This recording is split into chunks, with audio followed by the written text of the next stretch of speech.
Hello मित्रांनो, सर्वात आधी मी तुम्हा सगळ्यांना एक छोटीशी विनंती करू इच्छिते, की व्हिडिओ पाहिल्यानंतर कृपया माझ्या चॅनलला नक्की सबस्क्राईब करा.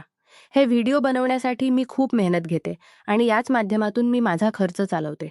जे कोणी माझ्या चॅनलला सबस्क्राईब करतील त्यांच्यासाठी मी मनापासून प्रार्थना करते, की त्यांचे आयुष्य खूप सुंदर, समृद्ध, आनंदी आणि सुखी होवो. प्लीज, प्लीज माझ्या चॅनलला नक्की सबस्क्राईब करा.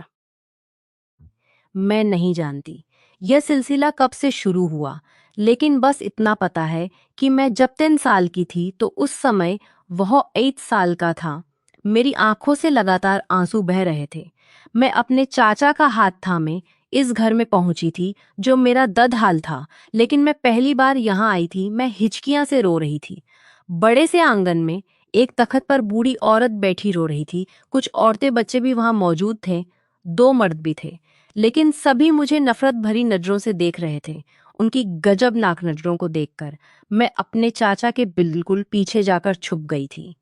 मेरा हाथ अब भी चाचा के हाथ में था, जो कि अब डर के मारे ठंडा पड़ चुका था। मेरे चाचा मुझे अपने साथ लेकर उस तखत तक पहुंचे, कहने लगे, अम्मा जान, यह विवेक की बेटी है। दोनों पति पत्नी हादसे का शिकार होकर जान गंवा बैठे हैं। यह पोती है आपकी, अब ये इसी घर में रहेगी, जो कि रिश्ते में मेरी बढ़ेगी। यह सुनना था कि दादी लगती थी, चिल्लाकर कहने लगी, हरगिज नहीं। इस गंदे नाले की गंदगी को वहीं पर छोड़ आओ जहां से उठाकर लाए हो। मैं इसे कभी अपने घर की इज्जत नहीं बनाऊंगी। मेरे चाचा कहने लगे, यह आपके बेटे की औलाद है अम्मा जन। कुछ भी हो, हम अपने खून को यूं बाजार की रंगीनियों में नीलाम नहीं कर सकते। हमारी गैरत यह गवारा नहीं करती। मेरी दादी कहने लगी, इसकी माँ मेरे बेटे को खा गई। अपनी अदाओं से उसने मेरे बेटे को फांस लिया। अरे ये भी अपनी रगों में एक तवाइफों को खून ही रखती है। देख लेना, कल को किसी ना किसी से मुंह काला करा बैठेगी। हमारी इज्जत की अर्थी निकाल कर रख देगी। राजेश, मैं तुम्हें कह रही हूं कि गला घोटकर मार डाल इस कलमुही को, या जिंदा जलाकर भस्म कर दे, पर ये इस घर में नहीं रहेगी। मेरी दादी का गुस्सा एक पल भी कम होने को तैयार ना था। भाइयों मुझ पर चिल्ला रही थी कि जैसे मेरा ही सब कुछ दोष हो। मैं उस वक्त 3 साल की थी, इसलिए नहीं जानती थी कि तवायफ किसे कहते हैं, बाजार की रंगीनियों का नाम किसे दिया जाता है। मेरी माँ की क्या गलती थी, या मेरे बाप ने क्या गलती की थी कि मेरे माँ बाप के स्मरने पर भी सिवाय एक चाचा के कोई भी उनकी मौत पर आंसू बहाने नहीं आया था। मैं शहर में रहती थी। मैंने अपनी माँ को कभी भी बेहुदा कपड़े पहने नहीं देखा था, बल्कि मेरी माँ तो बहुत ही धार्मिक औरत थी। सुबह सुबह उठकर भगवान की पूजा अर्चना करना ही उनका सबसे फले काम होता था। मेरी माँ ने मेरी परवरिश भी ऐसे ही की थी। बहुत ही कम उम्र में मुझे हमारी धार्मिक किताबों के बारे में सब कुछ सिखा दिया था। मैं स्कूल भी जाती थी। मेरी जिंदगी वैसे ही गुजर रही थी जैसे कि शरीफ घरानों में बच्चों की गुजरती है।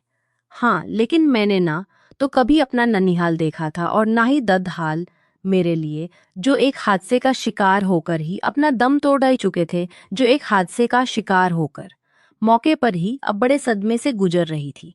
जब से मुझे मालूम हुआ था कि मेरे माँ बाप दोनों ही कार हादसे में मर चुके हैं, तो मैं बेहोश हो चुकी थी। जब होश आया तो मैंने अपने चाचा को अपने पास देखा था, या फिर आज पड़ोस की कुछ औरतें थीं। बड़ी मुश्किल से मैंने यह सदमा बर्दाश्त किया था।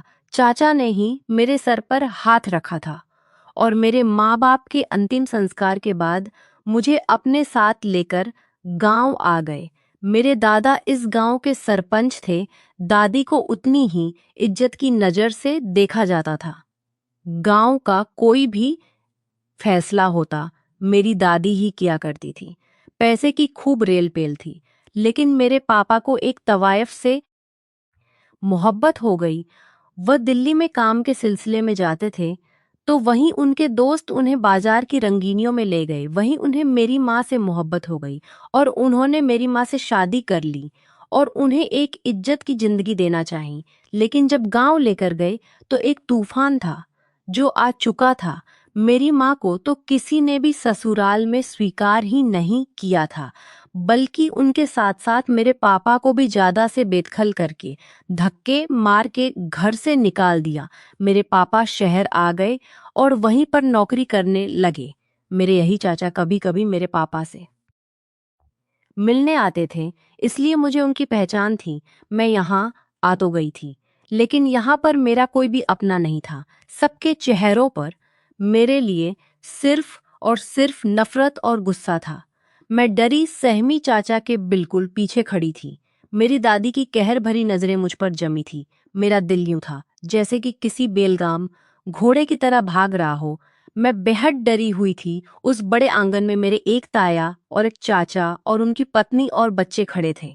मैंने डरी सहमी नजरों से एक एक को देखा था। वट साल का बच्चा सबसे कोने में खड़ा था और मुझे बड़े गौर से देख रहा था। रमेश चाचा दादी की विनती कर रहे थे कि वानी को घर के किसी कोने में पड़ा रहने दो, लेकिन इसे घर से बाहर मत निकालो। यह घर के सारे कामकाज कर लिया करेगी, लेकिन इसे एक पनाह की जरूरत है। राजेश चाचा के विनती करने पर मेरी दादी ने बड़ी मुश्किल से हामी भरी थी, कहने लगी, ये जो आंगन में पुराना कमरा है ना, जिसमें काठ कबाड़ भरा पड़ा है, इस लड़की को बोलो कि वही कोने में अपना बिस्तर लगा ले और हमारी अनुमति के बगैर यह कुछ भी नहीं करेगी। राजेश चाचा मेरा हाथ पकड़कर मुझे सामने बने एक स्टोर रूम के पास ले गए, जिसका लकड़ी का दरवाजा था। उसकी कुंडी खोलकर जब दरवाजा खोला तो पूरे कमरे में अंधेरे का राज था। चाचा ने छोटा सा बल्ब जलाया तो वहां पर घर के फालतू सामान के अलावा कुछ ना था। मुझे उस समय अपना आप भी एक फालतू सामान की तरह ही लग रहा था। राजेश चाचा नहीं, कमरे की थोड़ी बहुत सफाई की थी। मैं आज तक अकेली नहीं सोई थी। मुझे अकेलेपन से डर लगता था। मेरी माँ ही मेरे साथ सोती थी। हाँ, मेरे सोने के बाद वह दूसरे कमरे में चली जाती थी। लेकिन अगर बीच में मेरी आंख खुल जाती है तो मैं रोने और चिल्लाने लगती थी। मुझे अंधेरे और अकेले कमरे से बहुत डर महसूस होता था, लेकिन यहाँ कोई ना था। इसलिए मैं खामोशी से कोने में बैठ गई तो चाचा कहने लगे, कुछ खाओगी? भूख तो मुझे लगी थी। मैंने हमें से हिला दिया। मेरे चाचा मुझे वही कमरे में बिठाकर बाहर चले गए, लेकिन जब वापस आए तो 2 सूखी रोटियां और उस पर एक अचार का पीस रखा हुआ था। कहने लगे, यह खा लो, अभी अम्मा जान गुस्से में है, इसलिए तुम्हें इसी पर गुजर बसर करना पड़ेगी। लेकिन देखो, जैसे ही अम्मा जान का गुस्सा कम होगा तो तुम्हारा समय भी बदल जाएगा। वह सब देखकर अपने माँ बाप की याद मुझे फिर से आई थी। मेरी आंखों से आंसू छलकने लगे। मेरे माँ बाप ने तो कभी मुझे बासी रोटी भी नहीं खिलाई थी। मेरी माँ मुझे हमेशा ताज़ा रोटी देती थी, लेकिन माँ बाप के साथ मेरी सारी खुशियाँ भी खत्म हो चुकी थी। मैंने दरवाजे के बाहर देखा तो वही 8 साल का बच्चा दरवाजे की ओट से मुझे रोते हुए देख रहा था। राजेश चाचा ने उसे देखा तो वह उन्हें पापा कह रहा था। शायद उनका बेटा था। चाचा उसे कमरे से बाहर ले गए। समय यूं ही गुजरने लगा था। सारे घर के काम धीरे धीरे मेरे जिम्मे लगने लगे। मुझे ना तो मेरी चाच अच्छा समझती थी और ना ही उनकी औलादे, सिवाय एक के शुरू के कुछ महीने ने तो वो बस मुझे गौर से देखता रहता था ना। तो उसने आज तक मुझसे बात की थी ना ही कोई अपना काम कहा था। वो मेरे सबसे छोटे चाचा राजेश का इकलौता बेटा था, सगा बेटा नहीं था। उन्होंने उसे गोद लिया था।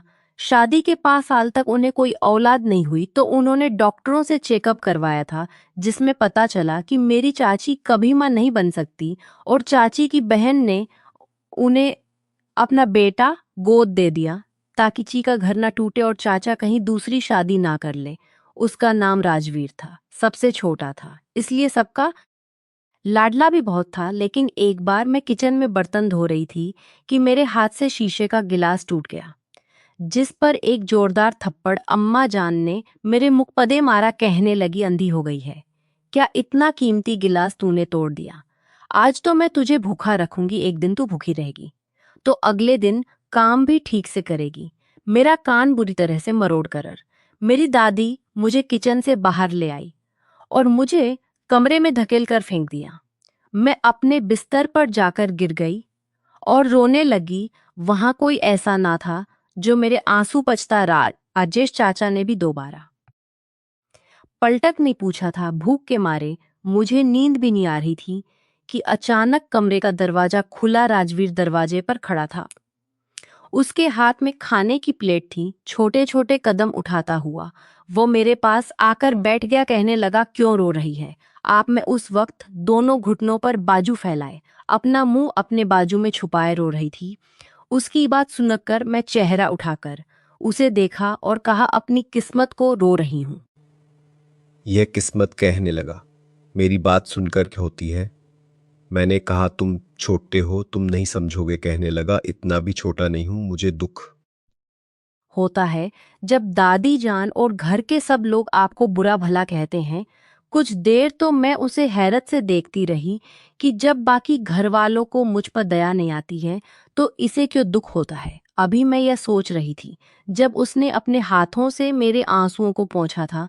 मैंने जब उस छोटे से बच्चे को देखा तो उसकी आंखों में भी आंसू झिलमिल रहे थे। उस वक्त एक वही इंसान था जो मुझे अपना लगा था, या शायद वो बच्चा था। और बच्चे दिल के सच्चे होते हैं। उसे कोई मतलब नहीं था कि मैं कौन हूँ, कहाँ से आई हूँ और मेरी माँ को किस नाम से बुलाया जाता है। मैंने एकदम ही उसे अपने साथ लगा लिया और फुट फुट का रोने लगी। मैंने कहा, मुझे यहाँ कोई भी प्यार नहीं करता। मेरे माँ बाप ना जाने क्यों मुझे इस दुनिया में अकेला छोड़ गए। मैं जितनी कोशिश करती हूँ कि मुझसे कोई गलती ना हो, लेकिन कहीं ना कहीं मुझसे गलती हो जाती है और फिर अम्मा जान के हाथों मुझे मार खानी पड़ती है। मैं उस छोटे से बच्चे से न जाने क्यों अपने दिल की हर बात कह रही थी, रो रही थी। शायद राजवीर से ही मुझे हमदर्दी के दो बोल सुनने को मिले थे। उसने अपने हाथों से मुझे खाना खिलाया था। फिर तो जैसे यह सिलसिला जारी हो गया था। राजवीर हमेशा मेरे पास उस समय आता जब सब खाना खाकर अपने अपने कमरों में चले जाते थे। धीरे धीरे मुझे राजरा की आदत होने लगी थी। मैं दिन भर की हर कड़वाहट जब तक रात में राजवीर से कहना देती, मुझे सुकून नहीं मिलता था। और वह भी किसी अच्छे दोस्त की तरह से मेरी सारी बातें खामोशी से सुनता था। मेरे बहते आंसुओं को ना जाने कितनी बार उसने अपने छोटे छोटे हाथों से साफ किया था। समय यूं ही गुजरने लगा था। मुझे ना तो किसी ने स्कूल में दाखिला करवाया, ना ही पढ़ाया। लेकिन राजवीर जब भी स्कूल से आता है तो मुझे भी पढ़ा लगता। अपना बैग खोलकर मेरे पास बैठ जाता और वो मुझे सब कुछ सिखा देता। पढ़ाई में मेरा दिमाग पहले से ही तेज था। जब मैं अपने मम्मी पापा के साथ थी उसे समय 4th क्लास में थी। अब राजवीर जो भी मुझे पढ़ाता था फौरन मेरे दिमाग में बैठ जाता था। 2 साल बीत गए थे। मैं 12 साल की हो चुकी थी, लेकिन अम्मा जान का दिल मेरी तरफ से जरा भी नरम नहीं हुआ। अब भी मुझे अचार, कभी प्याज और कभी हरी मिर्च ही मिलती थी। लेकिन राजवीर अपनी प्लेट में ज्यादा खाना ले लेता और फिर अपना बचा हुआ खाना किचन में रख देता था। जब रात को सब सो जाते तो मुझे लाकर दे देता।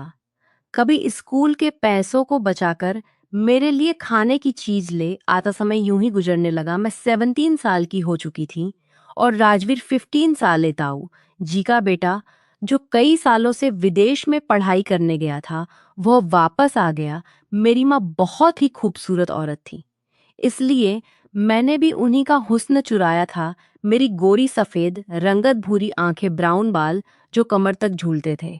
17 साल की उम्र में मेरी खूबसूरती अपनी जवानी पर थी। जो भी मुझे देखता हूँ बस देखता ही रह जाता। मेरी ताया की बेटी के लिए आने वाले रिश्ते मुझे पसंद करके जाते तो वह दिन मेरे लिए बहुत ही तकलीफ भरा गुजरता था, क्योंकि मुझे अपनी ताई जी से बहुत ज्यादा मार खाने को मिलती थी। वो कहती कि तेरी वजह से मेरी बच्ची घर बैठी रह जाएगी। दादी गुस्से से कहने लगी, तब बायफ है तो अपनी किसी के साथ तो दिखाएगी ही, लेकिन मैं भी इसको किसी के साथ नहीं ब्यागी। इसे मैं सारी जिंदगी अपनी नौकरानी बनाकर रखूं, इसकी सारी जवानी यही गला के रख दूंगी। दादी की नफरत अब भी अपनी जगह पर रुकी हुई थी। जब बाहर शोर उठा था मैं जानती थी मेरे ताया का बेटा बाहर देश से वापस आया है, लेकिन मैं वहां नहीं गई क्योंकि मेरे चेहरे पर जख्मों के निशान थे। उस दिन मेरी ताई जी ने मुझे बहुत मारा था। होठ के पास हल्का हल्का खून बह रहा था। ताई जी से मार खाने के बाद भी मैं किचन में सारा काम कर रही थी कि जब तेजी से राजवीर किचन में आया। मुझसे कहने लगा कि नील भाई आए हैं, आप नहीं मिलेंगे उनसे। मैंने अचानक ही उससे अपना चेहरा छुपाने के लिए दुपट्टा अपने चेहरे पर डाल दिया। उसकी तरफ से मेरी पीठ थी। मैंने कहा, नहीं, मुझे किसी से नहीं मिलना, बस खाना बनाकर सो जाऊंगी आज। बहुत नींद आ रही है। न जाने राजवीर कैसा था, मेरे बात करने के अंदाज से ही समझ जाता था कि मैं किसी तकलीफ से गुजर रही हूँ। फौरन से वो मेरे पास आ गया। उसे अपने पास देखकर मैं फटाफट से उसकी तरफ से पीट कर ली थी कि कहीं वो मेरे चेहरे पर जख्म का निशान देख ना ले। लेकिन मैं कहाँ उसे कुछ भी छुपाने की आदी थी। उसने मेरे दोनों बाजू से मुझे पकड़ा और अपने सामने खड़ा किया। मेरे चेहरे से दुपट्टा पीछे किया। मेरे जख्मी चेहरे को देखकर उसकी आंखें लाल हुई थी। कहने लगा, ताई जी ने मारा है ना आपको? मुझे कहाँ उसे कुछ बताने की जरूरत पड़ती थी। वह तो मेरी आंखों से मेरे दिल का हाल पढ़ लेता था। जान जाता था कि मुझे किसने तकलीफ पहुंचाई है। मैंने अपने आंसू साफ किए। मैंने कहा, शायद मैं हूं ही बदनसीब। काश कि मैं कोई काली कलूटी होती, मेरा चेहरा बदसूरत होता, ताकि सुरभि का आने वाला रिश्ता उसे पसंद करता, मुझे नहीं। मेरी बात सुनकर वह कहने लगा कि इग्नोर करें, इन सब को कोई जरूरत नहीं है किसी की भी परवाह करने की। जब तक आप जुल्म सहती रहेंगी, ना खुद उनके सामने बोलती हैं और ना मुझे बोलने देती हैं। जब से वह कॉलेज में आया था और उसने मुझसे कुछ ऊंचा कद निकाल लिया था, मुझे यही कहता था कि अब अगर किसी ने आपके साथ कुछ गलत किया तो मैं उसका हाथ पकड़कर तोड़कर रख दूंगा। लेकिन मैं उसे मना कर देती, अपनी कसम देने लगती, क्योंकि मैं जानती थी अगर उसने मेरे ओले की, अगर उसने मेरे लिए आवाज उठाई, मेरी कस्मों के आगे वो बेबस हो जाता। मेरी कस्मों के आगे वो बेबस हो जाता। फिर कहने लगा, जब मैं बड़ा हो जाऊंगा। मैं उसकी ये बातें हंस कर टाल जाती। खाना बनाकर जब मैंने डाइनिंग टेबल पर रखा तो पहली बार नील ने मुझे देखा था। मैंने अपना आधा चेहरा छुपाया हुआ था, क्योंकि जख्मी चेहरा मैं किसी को भी दिखाना नहीं चाहती थी। लेकिन उसकी तेज नजरों से मैं नर्वस होने लगी थी। इसलिए खाना लगाने के बाद मैं जब वहां से जाने लगी तो उसने उसने अम्मा जान से कहा कि अम्मा जान, यह लड़की कौन है? अम्मा जान के चेहरे पर एक नागबारी से छा गई थी। कहने लगी, नौकरानी है, हमारी ज्यादा ध्यान देने की जरूरत नहीं है, तुम्हें चुपचाप अपना खाना खाओ। लेकिन खैर वह शायद जान चुका था कि मैं कौन हूं। नील एक खूबसूरत नौजवान लड़का था, लेकिन मैं उसके सामने जाने से कतराती थी। और उसकी वजह थी उसकी तेज नजरें, जो मुझे मुझे अपने शरीर पर किसी आरे की तरह महसूस होती थी। कहने को तो वो मेरे ताया का लड़का था, लेकिन शायद उसे रिश्तों की मर्यादा का कोई एहसास ही नहीं था। वह मुझे ऐसी गंदी नजरों से देखता कि मैं अंदर तक कांप जाती थी। एक बार मैं किचन में बर्तन धो रही थी कि मुझे ऐसा महसूस हुआ जैसे किचन के दरवाजे पर कोई खड़ा मुझे देख रहा है। पहले तो मुझे अपना यह वहम लगा सर्दियों की रातें थी, इसलिए सब लोग अपने अपने कमरों में जल्द ही चले जाते थे। किचन आंगन में था और आंगन बहुत बड़ा था। इतने बड़े खुले आंगन में सिर्फ एक किचन और एक स्टोर रूम ही था जहां मैं रहती थी। मैंने पलट कर देखा तो किचन के दरवाजे पर नील हाथ बंधे खड़ा था और मुझे ही देख रहा था। शायद उसकी नजरों की वजह से ही मैं उलझी थी। उसे यूं यूं किचन के दरवाजे पर देखकर मैं परेशान हुई थी, इसलिए जल्दी जल्दी सिंक में रखे बर्तनों को धोया और किचन से बाहर जाने लगी। लेकिन वे दरवाजे के सामने खड़ा था, वह दरवाजे से पीछे जाता तभी मैं बाहर जा सकती थी। मैंने कहा, मुझे बाहर जाना है, सामने से हटे। मेरी बात सुनकर वो मुस्कुराने लगा। कहने लगा, मैंने आज तक तुम जैसी खूबसूरत लड़की नहीं देखी। हालांकि मैं लंदन से आया हूं, लेकिन वहां की गोरी लड़कियों में भी ऐसी खूबसूरती और मासूमियत नहीं है जैसे कि तुम्हारे चेहरे पर है। कसम से तुम्हें देखकर नजरें हटाना भूल जाता हूँ। यह कहते हुए नील ने मेरा हाथ पकड़ लिया और मैं यूं थी कि जैसे काटो तो खून नहीं। आज तक मैंने कभी किसी से अपनी ऐसी तारीफ नहीं सुनी थी। मैं नील से अपना हाथ छुड़ा रही थी। मैंने कहा, मेरा हाथ छोड़े, यह क्या कर रहे हैं आप? वो कहने लगा, तुम्हें देखकर तो मेरे अंदर के जज्बात काबू में नहीं आ रहे।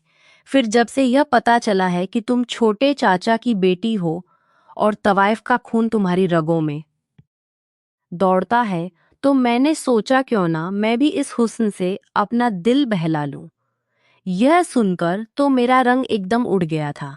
वो मेरे कान के करीब अपना चेहरा लाकर धीरे से कहने लगा, डॉलर में पैसे दूंगा तुम्हें, इतनी तो तुम्हारी माँ को भी एक रात के कभी नहीं मिले होंगे शब्द थे।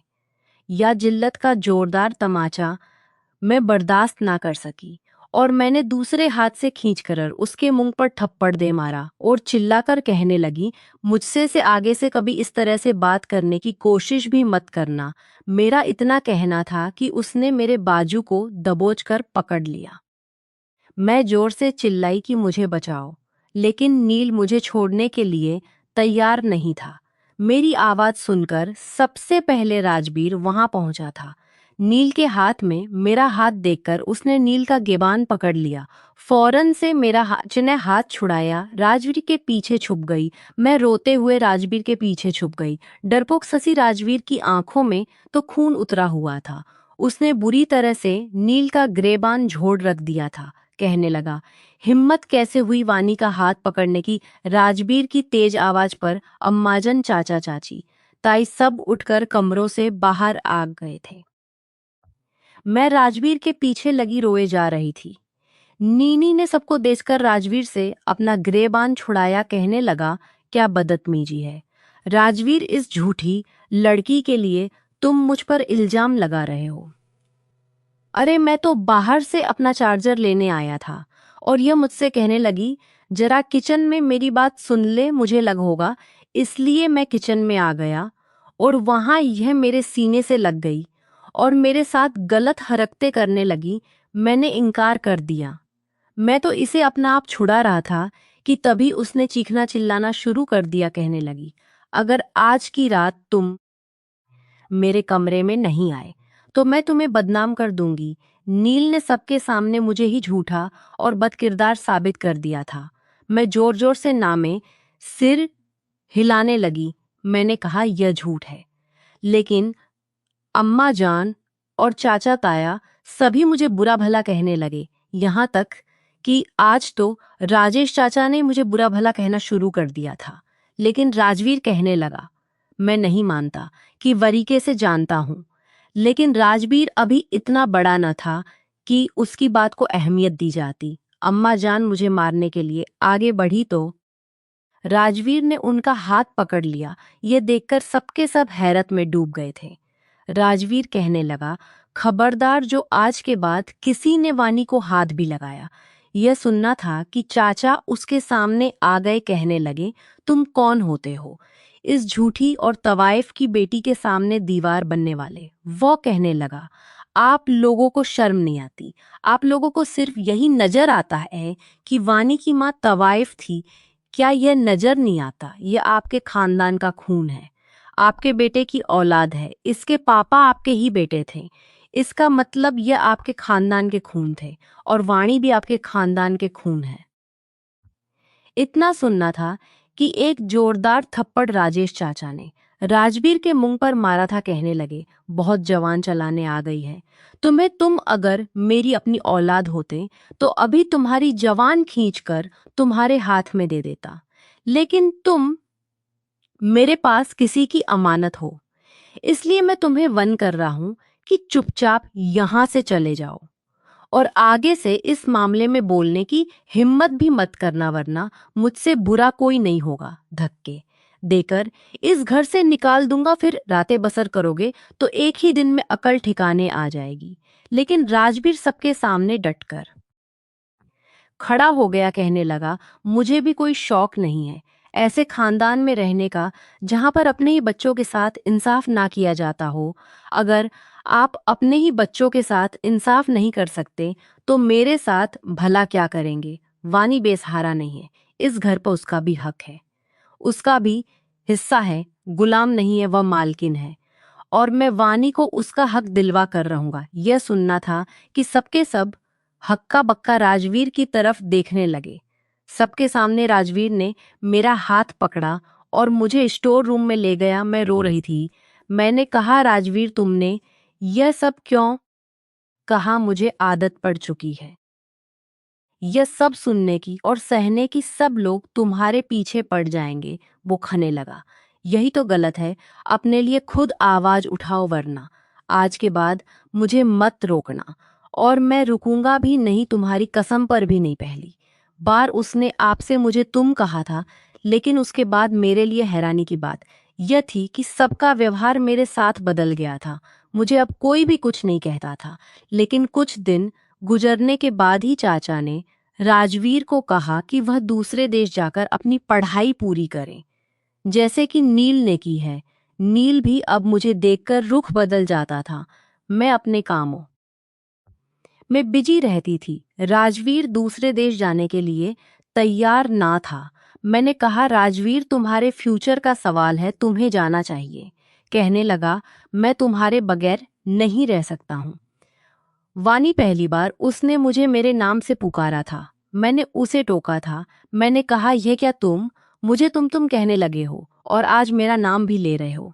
जैसे पहले आप कहते थे वैसे ही कहा करो, बड़ी हूं मैं तुमसे। मेरी बात पर कुछ पाल वो मुझे बिना आंखें झपकाए देखने लगा, फिर मुस्कुरा कर कहने लगा, जरा मेरे साथ तो खड़ी होकर देखें। पूरे 5 इंच मेरा कद आपसे ऊंचा है। फिर कहने लगा कि मुझे लगता है मुझे कुछ सालों के लिए यह दूरी बर्दाश्त कर लेनी चाहिए, ताकि तुम्हारा फ्यूचर अच्छा हो सके। उसकी बात को समझी नहीं थी कि उसे बाहर देश जाकर अपनी पढ़ाई को पूरा करने और नौकरी करने से मेरा फ्यूचर कैसे सुधर सकता था। मैं तो शायद बहुत ही कर्मजली थी, किस्मत में सिर्फ दुख और गम लिखवा कर आई थी। अगले दिन राजवीर मुझे वकील के पास ले गया। राजवीर ने कुछ पेपर वकील से लेकर मेरे सामने रख दिए और कहने लगा, इन पर साइन कर दो। मैंने किया है। वह कहने लगा, यह मैरिज पेपर है, इन पर साइन कर दो वानी, क्योंकि तुम तो उन्हें अपना हिस्सा माफ कर दोगी। इसलिए तुम्हारी लड़ाई लड़ने के लिए जरूरी है कि हमारी शादी हो जाए। राजवीर की बात सुनकर मैं चौंक उठी थी। मैंने कहा, राजवीर मैं ऐसा नहीं कर सकती। तुम मुझसे छोटे हो, इस रिश्ते से कयामत ही आ जाएगी। चाची तो कभी नहीं मानेगी कि मैं तुम्हारी पत्नी बनूं। राजवीर कहने लगा, भले ही मौसी ने मुझे पाल पोस कर बड़ा किया है, लेकिन मैं अपना जीवन साथी अपने मन से चुन सकता हूँ। राजवीर कहने लगा, ये शादी वैसे भी बस कागजी ही है। जब मैं विदेश से वापस आऊंगा, तुम्हारे पापा की सारी जायदाद तुम्हारा नाम लगवा कर फैसला तुम पर छोड़ दूंगा, शायद वह मेरी मदद करने के लिए। यह कह रहा था। मैंने साइन कर दिए। हमने यह कोर्ट मैरिज खुफिया ही रखी थी। लंदन जाने से पहले राजवीर मुझसे कहने लगा, मैं इंतजार करना वानी। इस बार उसकी आंखों में आंसू झलमला रहे थे। मैंने हमें से हिला दिया। जब वह लंदन गया था, उस समय 18 साल का था। वह 4 साल के लिए लंदन चला गया और फिर तो मुझ पर जैसे कयामत ही टूट पड़ी थी। एक दिन मैं सो रही थी कि मेरे कमरे के दरवाजे पर दस्तक हुई। आधी रात का समय था। मैं सोच रही थी कि इस समय कौन हो सकता है। सब लोग घर के अंदरूनी हिस्से में सोते थे। आंगन में तो या किचन था या फिर मेरा स्टोर रूम था, यहाँ तो कोई भी नहीं आता था। इन दिनों अम्मा जान भी बीमार रहने लगी थी। मेरे दिल में यह डर सा हुआ कि अम्मा जान को ही कुछ ना हो गया हो। लेकिन जैसे ही मैंने दरवाजा खोला, सामने नील को देखकर मेरे होश उड़ गए थे। उसकी आंखें ना जाने क्यों लाल हो रही थी। फौरन से वह कमरे में दाखिल हो गया, दरवाजा भी बंद कर दिया। मैंने कहा, तुम यहाँ क्या करने आए हो? जाओ यहाँ से, वरना मैं शोर मचा दूंगी। मेरा यह कहना था। उसने मेरे मुंह पर हाथ रख दिया और मुझे अपनी बाहों के घेरे में भर लिया। कहने लगा, उस दिन तुम बच गई थी, राजवीर ने तुम्हें बचा लिया था, लेकिन देख लो कैसे मैंने चाचा को तुम्हारे खिलाफ करके। राजवीर को कुछ ही दिन के अंदर यहाँ से रफू चक्कर कर दिया है। तुम्हारी खूबसूरती ने तो मुझे पागल करके रख दिया है, और मैं जब तक अपने दिल की आग को शांत नहीं कर लेता, सवाल ही पैदा नहीं होता कि तुम्हें छोड़ दूं। अब तुम्हें यहाँ बचाने वाला कोई नहीं है। मैं अपना आप उसे छुड़ाने की कोशिश कर रही थी। मैं उसके हाथ जोड़कर विनती कह रही थी कि मैं तुम्हारे चाचा की बेटी हूँ, तुम्हारी बहन हूँ, तुम यह कैसे कर सकते हो। वह कहने लगा, तुम मेरी बहन नहीं हो और ना ही तुम मेरे चाचा का खून हो। पता नहीं किसका गंदा खून हो जिसे तुम्हारी माँ ने मेरे चाचा का नाम दिया होगा। तुम्हारी माँ तवायफ थी और तुम भी उसी तवायफ की बेटी हो, और किसी का गंदा खून हो। तुम मेरी कोई भी नहीं लगती। मैं रो रही थी, उसे अपना बचाव कर रही थी, लेकिन मेरा वहां कोई नहीं था। वह रात मेरी किस में काली सहाई पोत गई थी और मुझे दागदार कर गई थी। सुनील ने मुझे बर्बाद करके रख दिया था। वह तो अपना काम करके कमरे से जा चुका था, लेकिन मैं वहीं सिसक सिसक कर रो रही थी। जी चाहा कि मर जाऊं, अपने आप को खत्म कर लूं। किसी ने भी मुझे अपने खानदान की इज्जत नहीं समझा था, बस तवाइफ की बेटी समझा था। आज मुझे अपना आप तवाइफ से कम नहीं लग रहा था। मैं जानती थी कि अगर मैं सच बताऊंगी तो कोई भी मेरी सच्चाई पर यकीन नहीं करेगा, क्योंकि जिसे मुझ पर भरोसा था वह तो 7 समंदर पार जा चुका था। मैं जानती थी कि अगर मैं और इस घर में रही तो नील मुझे हर रात बर्बाद करेगा। यह घर मेरे लिए अब मेरी सुरक्षा की जगह नहीं रहा था, इसलिए मैंने खुद पर एक बड़ी सी चादर लपेटी और उसी रात के अंधेरे में घर से बाहर निकल गई। मैं नहीं जानती थी कि मैं कहाँ जा रही हूँ, मेरी मंजिल क्या है। मेरी आंखों से आंसू बह रहे थे। मैं समझ गई थी कि तवाइफ की बेटी चाहे शरीफ भाई, लेकिन पहचानी हमेशा तवाइफ जादी के नाम से ही है। लेकिन पहचान हमेशा तवाइफ जादी के नाम से ही है। इसलिए मैंने सोचा कि मुझे भी शरीफों की जिंदगी शायद हमारे लिए नहीं होती। मैं यही सोच रही थी और सुनसान सड़क तेज कदम उठाती जा रही थी। रात के जिस पहर मैं घर से बाहर निकली थी, गलियां एकदम सुनसान थी, सड़कें वीरान थी। मैं नहीं जानती थी कब और कैसे मैं एक गाड़ी से टकरा गई थी। गाड़ी से टकराकर मैं बहुत जोर से सड़क पर गिरी थी और होशो हवास खो चुकी थी, जब मेरे सामने 5055 साल के लगभग औरत खड़ी थी। मुझे मेरे बारे में पूछने लगी। मैं उसे क्या बताती? अगर मैं उसे सच बता देती तो शायद वो मुझे दोबारा उन्हीं लोगों के पास छोड़ देती जो मेरे रक्षक कम और मेरी बर्बादी का कारण ज्यादा बने थे। मेरे सर पर गहरी चोट भी आई थी, इसलिए मैंने बहाना कर दिया कि मुझे कुछ याद नहीं आ रहा कि मैं कौन हूँ और कौन नहीं। यह सुनकर वह औरत कुछ परेशान सी हो गई थी। मैंने कहा कि मुझे किसी अनाथ आश्रम में छोड़ दें, क्योंकि मुझे नहीं पता कि मैं कौन हूँ, मैं कहाँ जाऊंगी। लेकिन वह औरत मुझे अपने घर ले आई। वह काफी अमीर औरत थी, उसकी सारी औलाद विदेश में सेटल थी। अपनी माँ से मिलने वह कभी कभी ही आते थे। उस औरत की मर्दाना जीन्स बनाने की फैक्ट्री थी। मैं भी वही काम करने लगी। बहुत सी बेसहारा औरतें फैक्ट्री में सिलाई करती थी। मेरा काम वहां सुपरवाइजर का था। उन बेसहारा औरतों के लिए उस बूढ़ी औरत ने एक घर लेकर दे दिया था जिसमें खूब सारे कमरे बने हुए थे। मैं भी वही एक कमरे में रहने लगी। मैंने प्राइवेट में मैट्रिक किया हुआ था, जो कि राजबीर ने ही कराया था। फिर मैंने भी डॉट अभी प्राइवेट कर लिया। फिर मैंने भी ऑफिस का काम मैंने संभाल लिया था। वह औरत बीमार रहने लगी थी, मुझ पर भरोसा करती थी। धीरे धीरे मैं ऑफिस के बहुत से काम समझ गई थी। मेरी उम्र 25 साल हो चुकी थी। मेरे कई रिश्ते भी इस बीच आए थे, लेकिन मैं रणवीर के साथ कोर्ट मैरिज कर चुकी थी, इसलिए मैं किसी से भी शादी नहीं कर सकती थी।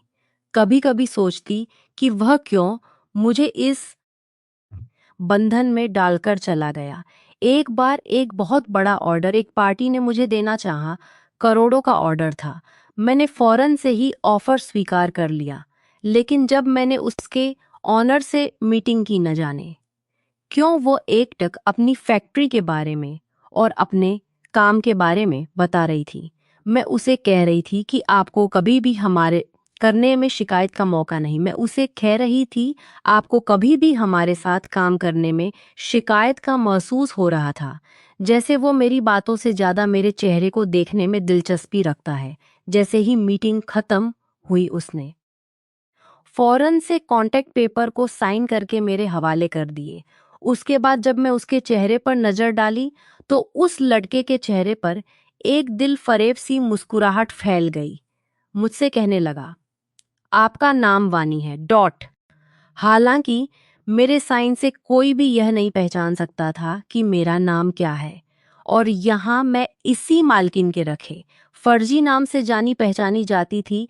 किसी को भी मेरा असली नाम मालूम नहीं था। उस अजनबी के मुंह से अपना नाम सुनकर मुझे हैरत का झटका लगा था। पता नहीं क्यों मुझे वह कुछ देखभाला सा लगता था।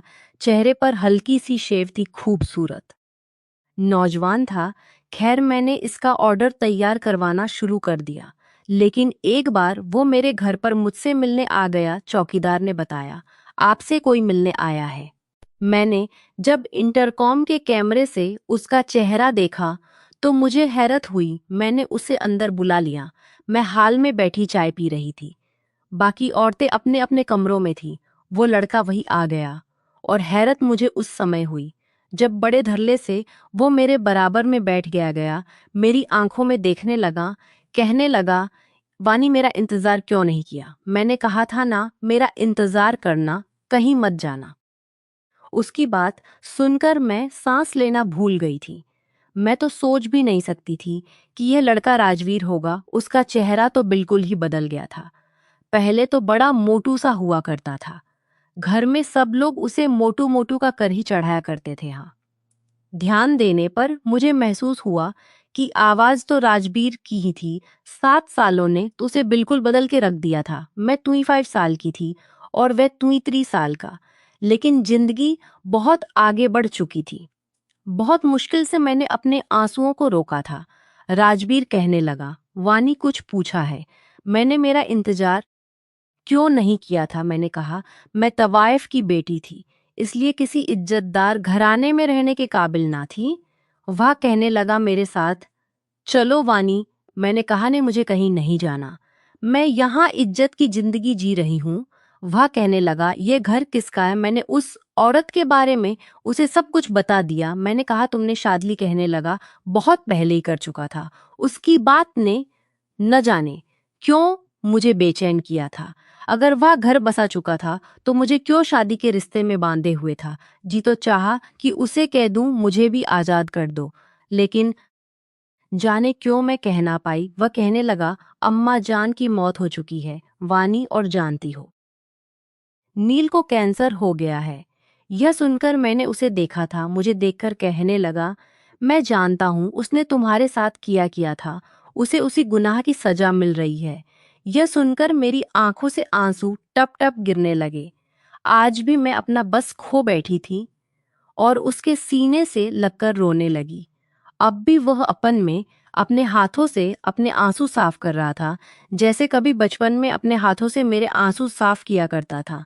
नील ने मेरी जिंदगी बर्बाद करके रख दी थी राजवीर, इसलिए मैं घर से भाग गई, क्योंकि जानती थी मेरी बात पर सिर्फ और सिर्फ तुम ही भरोसा करते थे। मुझ पर सबने इल्जाम ही लगाना था।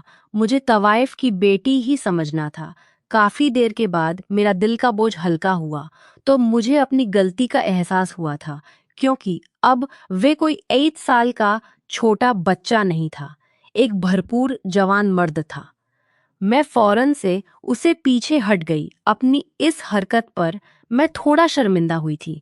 राजवीर कहने लगा, गलती तो मेरी थी, मुझे तुम्हें यूं अकेला छोड़कर जाना ही नहीं चाहिए था। तुम मेरी जिम्मेदारी थी, लेकिन उस समय मेरे पास कुछ नहीं था, इसलिए जाना पड़ा, ताकि तुम्हारे लिए घर बना सकूं, बहुत सा पैसा कमा सकूं।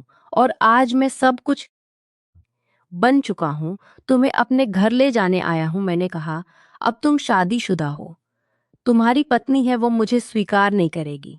मैं यहाँ खुश हूँ राजवीर, तुम जाकर अपनी जिंदगी जियो। वो कहने लगा, लेकिन मैं खुश नहीं हूँ। मेरा घर मेरी पत्नी के बगैर वीरान है। मैंने कहा, कहाँ गई तुम्हारी पत्नी? वो कहने लगा, मेरे साथ बैठी है, लेकिन मेरे घर जाने को तैयार नहीं है। यह सुनकर मुझे हैरत का झटका लगा। वह कहने लगा, तुमसे बहुत मोहब्बत करता हूँ वानी, बचपन से ही तुम मेरे दिल में बसी हुई हो, इसीलिए शादी के बंधन में बांध कर ही मैं विदेश गया था ताकि तुम्हें दर दर की ठोकरें खाना ना पड़े। लेकिन मेरी बदकिस्मती की, जब वापस आया तो पता चला तुम भाग गई हो।